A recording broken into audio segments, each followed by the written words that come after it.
Welcome to Lectionary Call-In for Tuesday, September 14th of 2021, where two laypersons, a pastor and an academician, gather for about 50 minutes each week to discuss the Gospel Lectionary for the coming Sunday, and this Sunday is September 19th. Each Tuesday we call in from wherever we may be at 6:30 a.m. Eastern Time, and for our good friend Charles Willard in Minnesota at 5:30 a.m. Our little team is working to be faithful to Lectionary Year B, and that puts us in the Gospel of Mark. We hope this discussion will provide areas of focus and reflection, and here's how it works. We develop perspectives independently after the lead-off person shares some formative questions, and then in this virtual discussion room we share and encourage and challenge each other. And here are the folks joining us in today's discussion. Bill Hall in St. Petersburg, Florida. Sarah Mickelson in Tampa. Chuck in Minnesota. Donnie in Charlotte, North Carolina. Good to see all of you, my friend. And Bill Hull is our lead-off today. He'll be shepherding us through the discussion. Hello, my friend. What do you have in store for us today? Good morning, Donnie, Sarah, Chuck. And welcome to those who are part of this conversation later.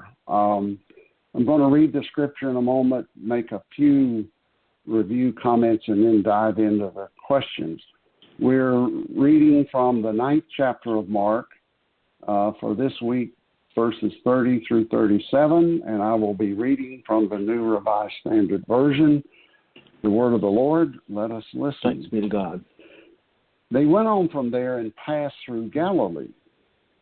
Jesus did not want anyone to know it, for he was teaching his disciples, saying to them, "The Son of Man is to be betrayed into human hands, and they will kill him, and 3 days after being killed, he will rise again." But they, the disciples, did not understand what Jesus was saying, and they were afraid to ask him. Then they came to Capernaum, and when Jesus was in the house, he asked them, "What were you arguing about on the way?" But they were silent, for on the way they had argued with one another who was the greatest. Jesus sat down, called the 12, and said to them, "Whoever wants to be first must be last of all and servant of all." Then he took a little child and put it among them, and taking it in his arms, he said to them, "Whoever welcomes one such child in my name welcomes me, and whoever welcomes me welcomes not me, but the one who sent me." The word of the Lord, thanks be to God. Now, a brief review and then the questions.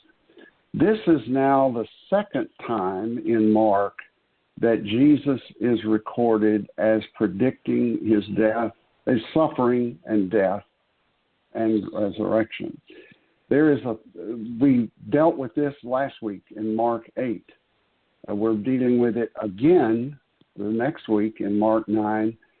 The third occurrence is in the 10th chapter of Mark, which is not included in the lectionary, and I can understand that because it's been addressed twice.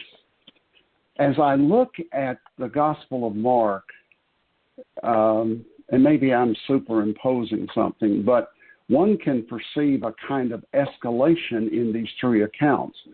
Last week, he said he would be rejected, suffer, be rejected, be killed. In this passage, he says the Son of Man is to be betrayed and they will kill him. In Mark 10, it's like a kind of escalation. He predicts that he will be handed over, he will be condemned, he will be handed over to the chief priests and scribes, he will be handed over to the Gentiles. They will mock him, spit upon him, flog him, and kill him. So there's a layering of the demeaning, the rejection, the utter degradation that occurs. Perhaps that's intentional on Mark's part to each time it's as if the story gets worse. Now, question 1. And Don, I'll give you a heads up. I'm going to come to you first in just a moment.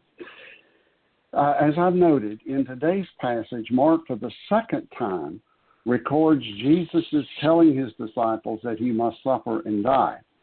The disciples' response is noted in verse 32, quote, "But they did not understand what he was saying and were afraid to ask him," end quote. Today, centuries later, knowing the rest of the story, what do you believe is the reason Jesus, in order to save us from sin, had to suffer and die? Why did Jesus have to suffer and die? Don?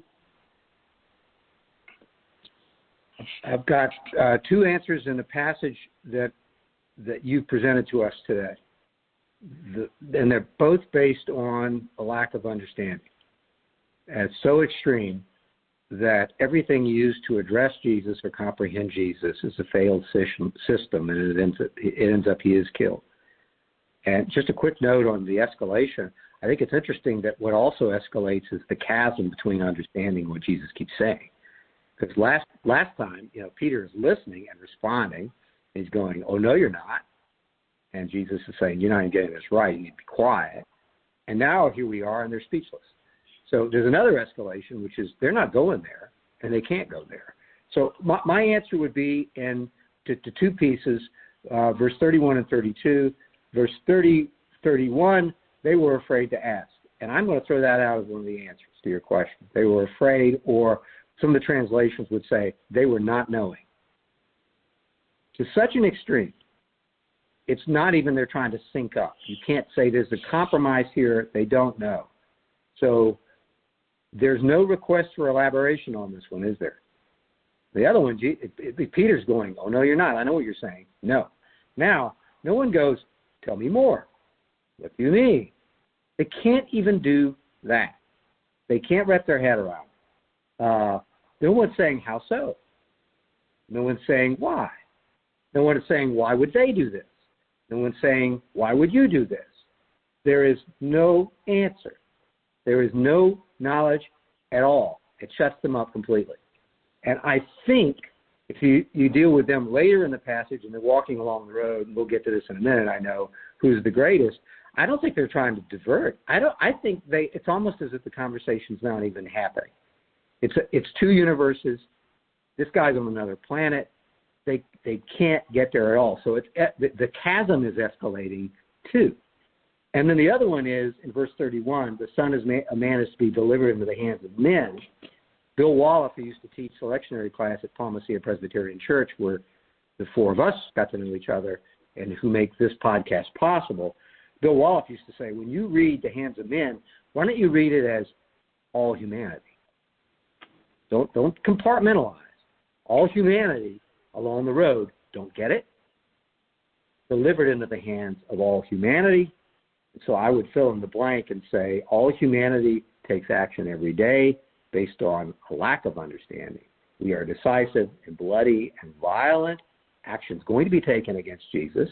You're reading this linearly, in the plot. Action hasn't been taken yet, but it's going to be taken. And the suffering is going to take place. Action is going to be taken against Jesus. So whether you look at it as justice, vengeance, control, social order, this huge chasm, and what's going to happen is Jesus is going to be delivered and conquer not just a fallen, but a failed system that is unable to comprehend it. That's where I am on that today, Bill. Thank you, Don, and I appreciate your enhancing the escalation from not only an escalation in the shaming, but an escalation in not understanding. Very helpful. Charles, what would you share with us? I'm looking at the very last part of that question, and in which you sharpen it by saying, and what do we believe is the reason that Jesus, in order to save us from sin, had to suffer and die? And my short answer is, I don't know. Okay. Thank you, Charles. Sarah? So I spent some time thinking about this. Mark Davis's interpretation or exegesis of this in his blog, Left Behind and Loving It, was super helpful, but more to the point, the dialogue or the exchange of comments that follow his exegesis was helpful to me as well. Some of the conversations between the commentary made point up the implication of flesh and vulnerability.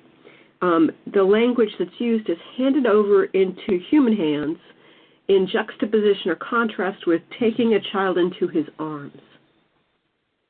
And seeing and feeling the differences between those two attitudes and how human flesh is either nurtured by how he takes the child into his arms, or rendered, if you will, or torn asunder by handed over into human hands, I think points to the flawed quality of creation.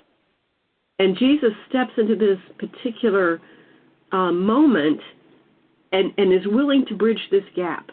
And I think it is an example of a deity choosing to be a part of the human characteristic of the human qualities 100%. And they're going to reject him and rend him asunder. And I think part of what we have to see of that is how much that the Creator wants to be in a relationship with humanity, even if it means being rendered asunder. And so I'm pondering that and looking at the relationship between vulnerability and power. And as Christ followers, even as human entities, in and of ourselves, we have and we want and we secure power for ourselves. And I think it's an interesting interplay with how we respond to vulnerability when we sit in those opportunities of power. And I think that is also part of this conversation. And I think this particular Bible passage puts us in a place where we look at these juxtapositions and try to reconcile them together. So I think for our benefit, Christ chose to suffer and die. And for that reason, this particular way of experiencing being torn asunder is profound. And for us, that is a game changer in how we perceive the God we worship. Okay, thank you, Sarah. In a sense, Charles, I'm going to echo your response. I'll get at it this way.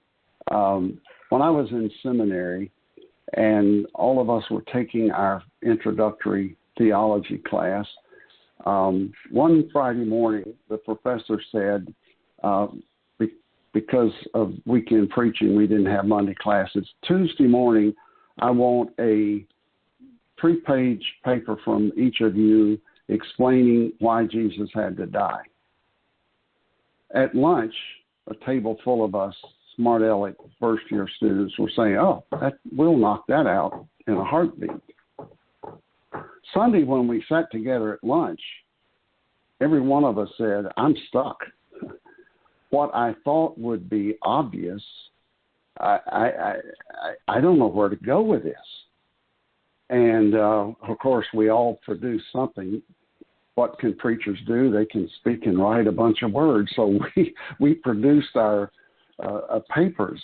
And then, of course, the professor got into the so-called theories of the atonement. If you really want to get into some theological weeds, Google theories of atonement, and I'm going to spare us a review of that because, first of all, I'd have to read notes. And unless I'm wrong, as of this date, there is no consensus among biblical scholars which theory is correct. I guess by definition, a theory is a theory. It's not yet proven. Here's where I come out. I agree with you, Charles. I don't know. I'm with the disciples. I don't understand. Now, we're not afraid to ask. My first question is, why did this have to be? I believe that Scripture ultimately does not explain it, but proclaims the good news of our salvation. I think it is possible, in other words, to infer from the witness of Scripture that it was more important to declare the good news of Christ's action of salvation than it was to explain it. Now, I got a bunch of scriptures here, and I'm sure there are many more, and I'm not going to read them all, that simply declare Christ died for all.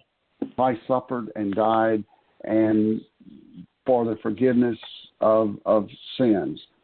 That is a clear message in Scripture. In Romans 5, Christ died for the ungodly. While we still were sinners, Christ died for us, and therefore we are justified, and that we have the message of reconciliation. The older I get, the more comfortable I am with mystery. Ultimately, I would say I believe that Christ, in fact, died, that he rose again, and in that is the salvation of the world, including myself. And I'm comfortable leaving it there. All right. Question number 2. And Sarah, I'll come to you first in a moment. Following the interchange in verses 30 through 32, which we just looked at, Jesus and the disciples traveled to Capernaum. And Mark records that, quote, on the way the disciples, had argued with one another who was the greatest, end quote. What do you make of that happening following Jesus' declaration of his suffering and death, and how might this describe and inform our personal and corporate self-awareness today to enhance? That is, how are we like the disciples in this story?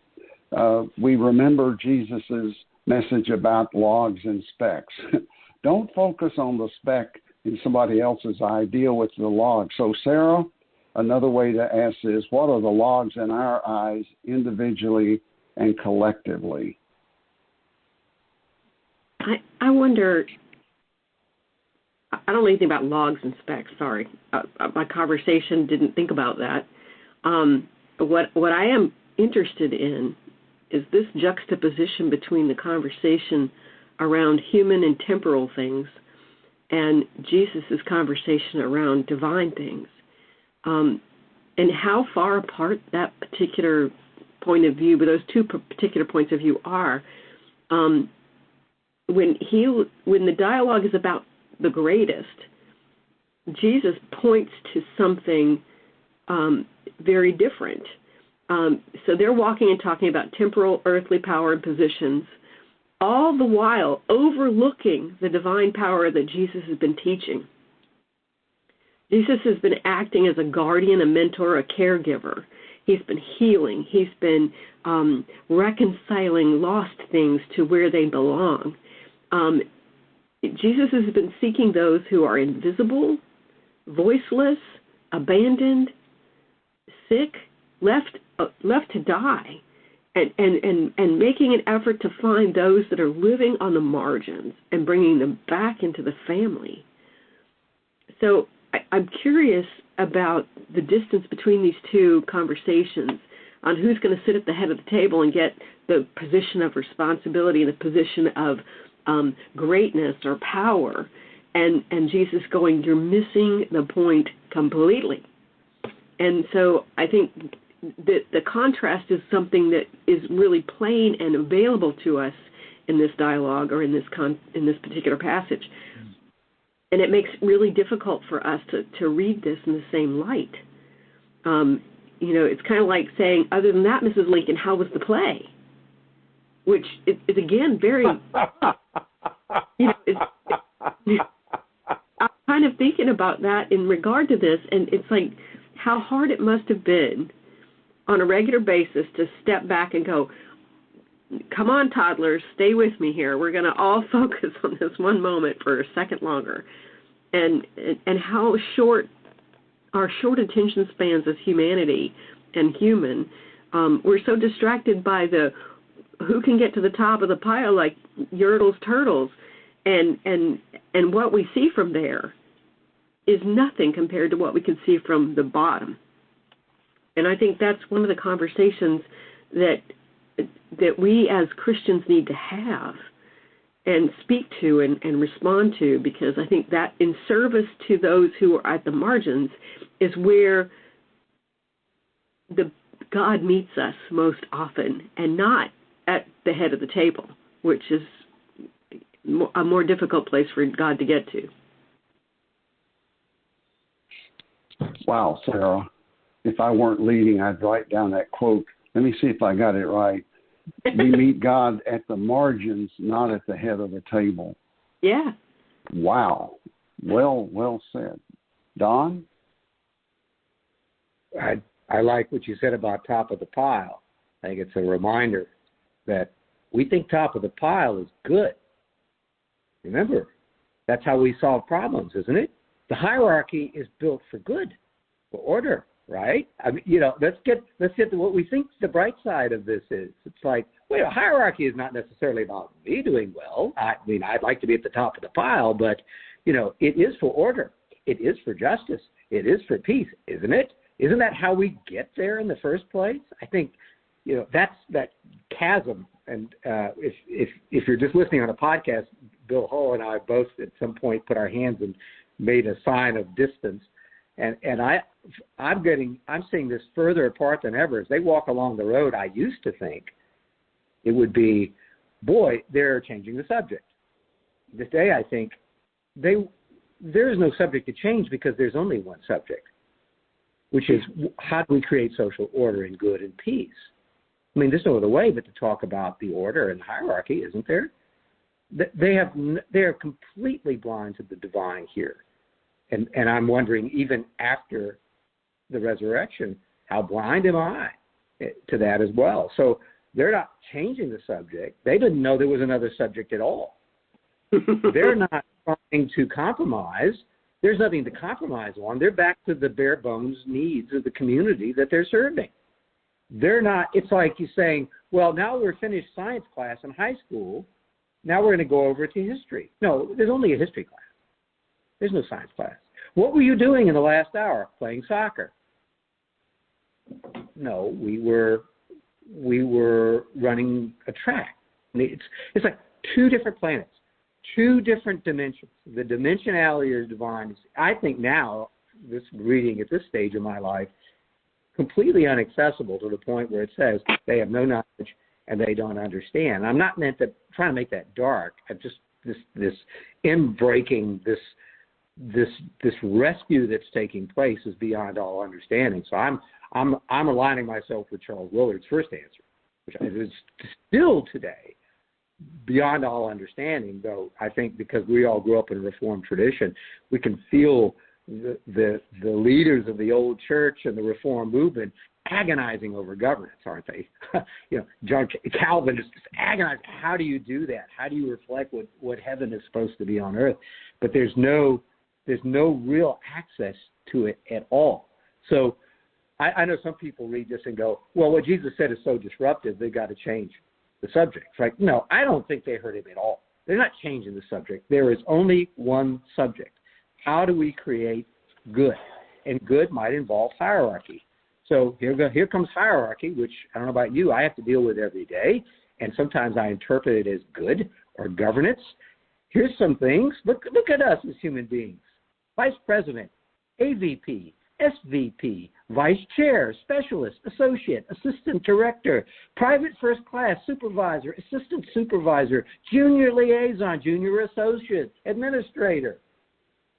Now, when you hear those, help me out here. That's all. That has a reason, doesn't it? It's good, isn't it? Isn't that how we affect justice? Isn't that how we find peace? I mean, if that's the journey to peace, anything alternative to that, including what we think about heaven, must be anarchy, must be chaos. Can it be? I've never read this to such an extreme. 2 planets, 2 dimensions, the chasm is uncrossable to the point where the disciples are no longer even following up. No one is saying, please elaborate for me. They're not going there. They can't comprehend it at all. It is a giant chasm which requires the saving grace of Christ. That's my best shot at Bill. Thank you, Don. I hear and appreciate the energy that you have for that. Very helpful. Oh, Charles.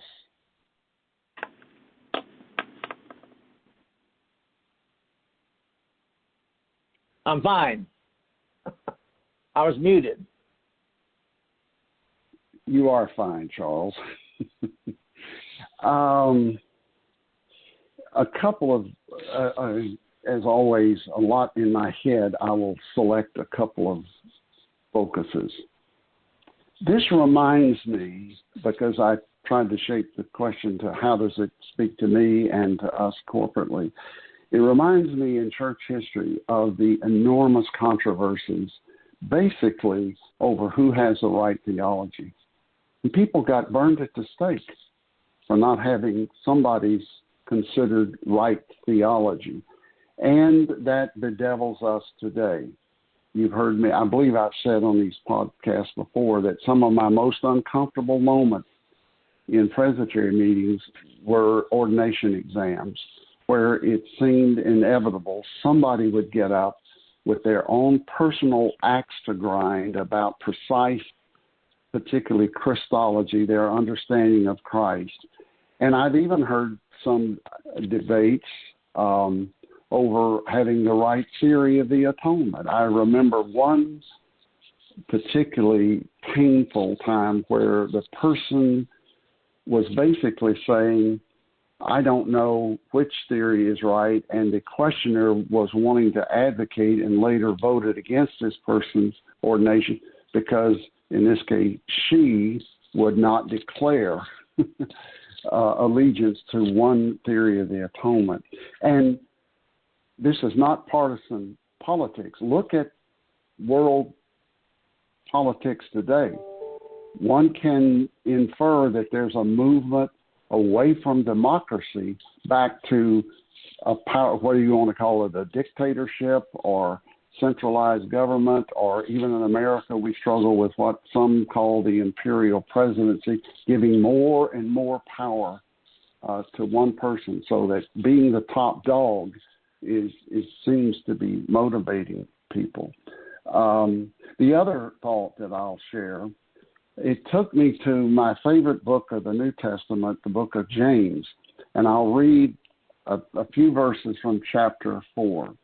These conflicts and disputes among them, where do they come from? Do they not come from your cravings that are at war within you? That's a powerful statement. Not just cravings that are at war among us, the cravings that are at war within you. And Don, I think maybe that's part of what was going on with the disciples. It was the stuff within them. You want something and do not have it, so you commit murder. You covet something, cannot obtain it, so you engage in disputes and conflicts.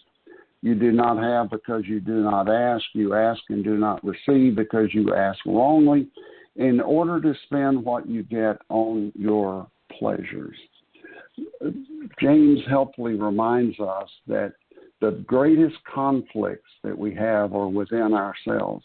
And I think that we continue to participate within ourselves and among ourselves this conflict between Jesus saying, in the words of Philippians 2, about he emptied himself and took on the form of a slave or a servant. And the introduction is to that Philippians passage is, have this mind among you, which was in Christ Jesus. So having the mind of Christ we don't fight for top dog or who's got the right theology, but how might we serve? All right, the third question. Jesus, a quote from verses 35 through 37, Jesus sat down, called the 12, and said to them, this is following what we just talked about, that conflict. Whoever wants to be first must be last of all and servant of all. Jesus took a little child, put it among them.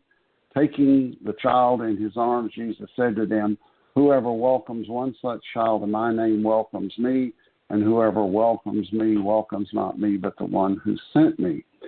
My question is, how is the drama of this week's gospel passage changed and shaped by Jesus' words and actions in the verses which I just read? And I'll share some thoughts and then go to my colleagues.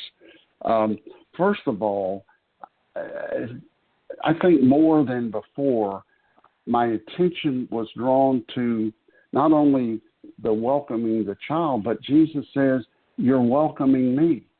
It reminds me of where he said, when you fed someone, when you gave clothes, water, you were not just serving that person, Sarah, out on the margins. You were serving Jesus Christ. George Buttrick, in a sermon at Columbia Seminary when I was there, capped his sermon on that Matthew passage by saying, we sometimes think the gospel is there, but by the grace of God go I. And George Buttrick said, no, the gospel is there goes Jesus Christ. That's so this focus on that when we serve others, we are serving Jesus Christ. And the child, this is in the intimacy of a home, and it just says when he entered the house. Maybe it was the house of a disciple, whoever it might be. And there happened to be, I'm going to assume, children there. And I literally, in my lifetime, in my childhood, I sometimes was told children are to be seen and not heard. Given who I am, I was still heard. I tended to be a little feisty. But the fact that he takes a child who in that culture was, in any culture, they're powerless, they're vulnerable. Of all parts of human life that we should be most concerned to protect, it should be children, because they are so vulnerable, emotionally, physically, relationally, whatever. And he literally takes in his arms a small, vulnerable child and says, where should your focus be, disciples? It shouldn't be over arguing who's the greatest. It should be embracing those that seem least important in society. Because when you do that, disciples, you're embracing me, your Lord. Don, I'll go to you next.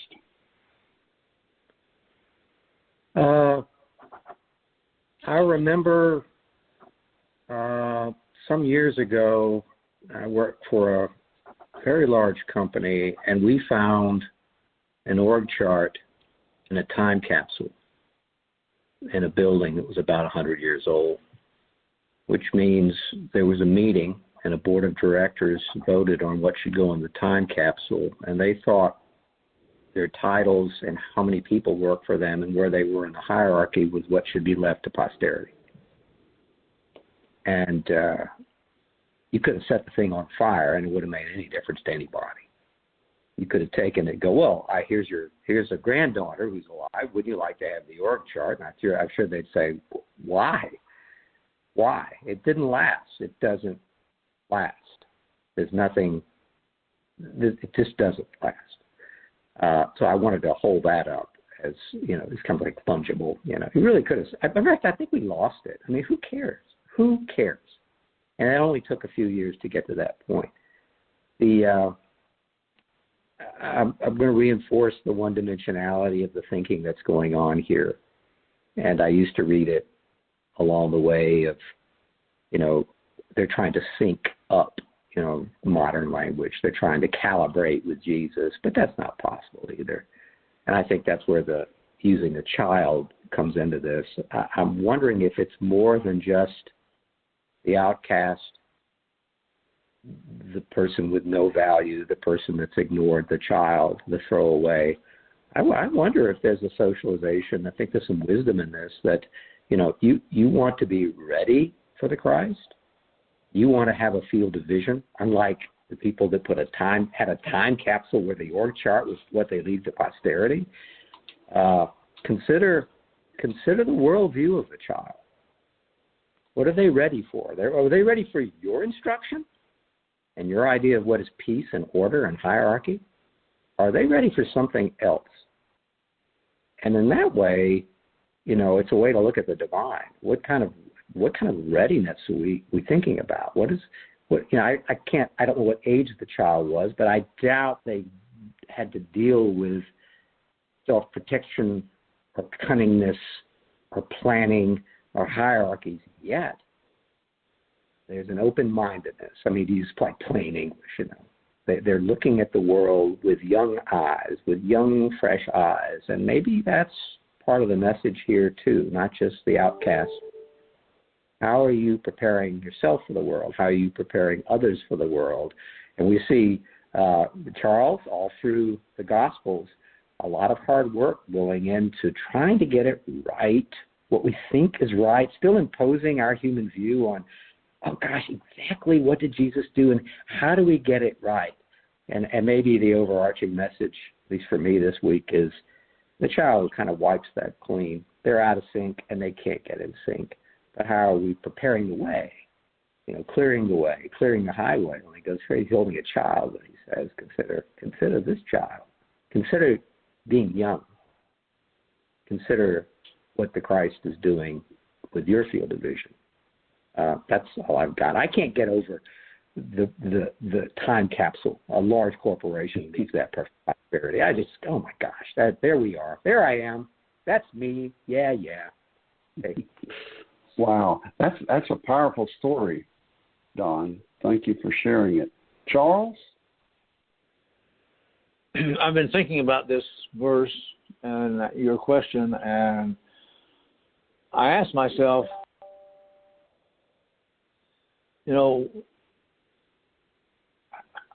how do we see the consequences of Jesus' observation here being played out? And so I went off to Google and I said, tell me what does Paul say about children? And what am I given? Children, obey your parents in the Lord, for this is right. Honor your father and mother. This is the first commandment associated with the promise, so that all may be well with you and you may have long life on earth. And what I'm hearing from this is that, the church still doesn't get it. After 2,000 years,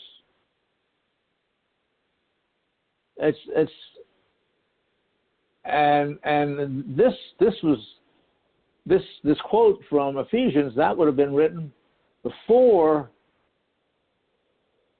the gospel that we're now reading was written down as a record. But what the record shows is that the church, not only did the disciples not get it when they were hiking down the road and talking about, which of us is greatest,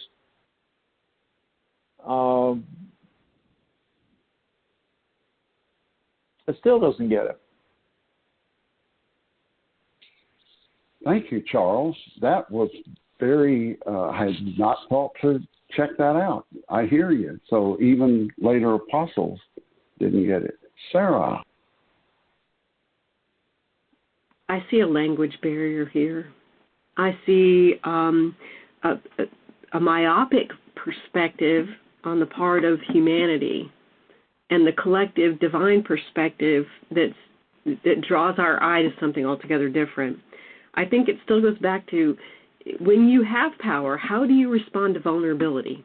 Is it something you can use to your own advantage, or is it a way of becoming of service to someone else? And I think that it's a question of what do we value intrinsically?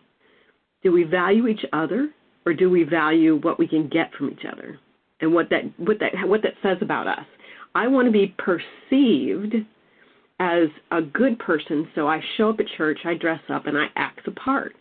But if the faith never infuses your body and your brain and your breathing, then you don't even get it. So I think that this is, if you will, an example of what happens when you practice the discipline, but you don't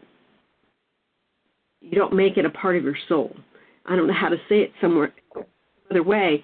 I think that we're spot on that we still quite don't know what to do with vulnerability. I think that as a creation, vulnerability is an advantage that someone else can take advantage of, and vulnerability makes you a victim. And so we're perceived, or we use that as a perception of something we don't want to be.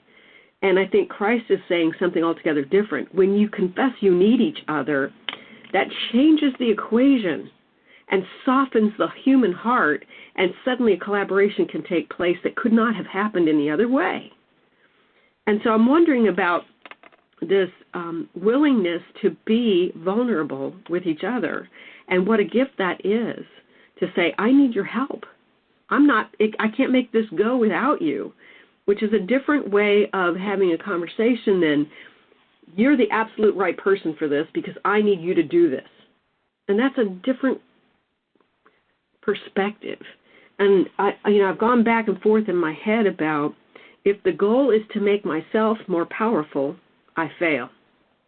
If the goal is to use what little power I have to serve others, I win. And I think not only do I win, the way that I measure whether I win or not is, where do I meet my God?